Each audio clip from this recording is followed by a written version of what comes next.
More evidence of what we've been dealing with for the last few days, weather-wise, of course. Our Now Local News app users are tired of it, but they keep sending in the video of it to prove that they're not happy, and they want somebody to blame. And I think we should turn our ire to one person.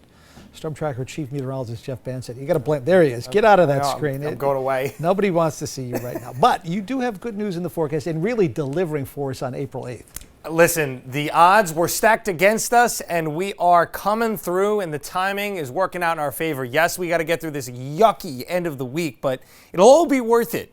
And great information from Kelly there. Again, using that projection, a lot of craft classes in school do this, cut the little hole, little pinhole projector. Really, you could do it with just about anything where light will pass through it, and then you will see the shadow corresponding to how much of the sun is covered with the moon during the eclipse. But obviously, just to reiterate, do not ever look directly at the sun unless you're in the path of totality in those 4 minutes or less where the moon is completely blocking the sun. That's the only time it's safe to take off those glasses and take a look. Otherwise, you could really, really hurt your eyes.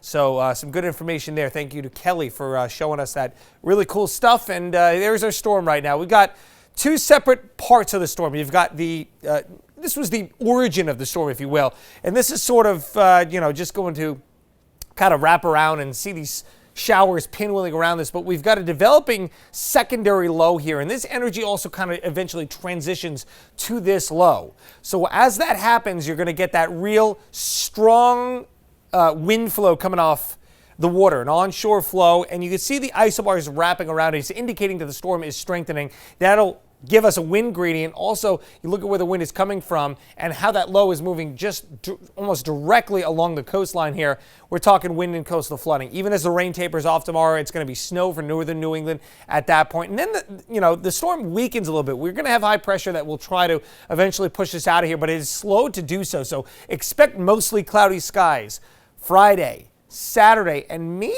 even into Sunday at this point with that low just hanging around. Here we are Saturday morning. It's the ample cloud cover across the Northeast. But again, let's get out of here just in time for the eclipse on Monday. Wind alerts. We've got the wind advisory, inland gusts upwards of 45 miles per hour. It will be highest at the coastline.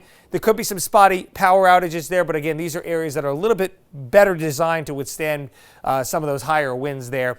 And then as you look at the coastal flood aspects, South County, Narragansett, over towards Buzzards Bay, it's a coastal flood advisory for about 1, maybe 1.5 feet above high tide. But tomorrow morning's high tides out towards the Cape of the Islands, that is where it's going to be a problem. So let's take a look at some of these high tides. We've got Westerly, Weekapaug Point, 555, 507 respectively there. Point Judith, just shy of 430. Block Island at 413. These are really, really early tides. So again, unless you're going to be either up super late or getting up very, very early, anything you need to do to prepare for that coastal flood threat, you need to do it tonight. Narragansett Pier 415, Newport at 426, heading up towards Fox Point here in Providence just shortly after 430. Same for Bristol, over to Fall River 444 there. It's really not until you get further east where you're going to see those tides any later than this. Sakonnet, Westport, you kind of get the drill here. But if you get over to Cape Cod Bay, Falmouth, we're looking more in the 6 to 7 a.m. time frame. So watch for that. And again, slow improvements here, mostly cloudy on Friday,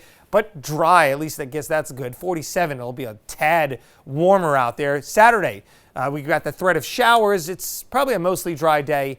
And then Sunday, partly sunny at 51. How about the eclipse? Sunny and 60, and the weather looks pretty good for Tuesday and Wednesday as well, John. But I would say the lack of cloud cover looks to be the best on Monday. It could not have been better timing.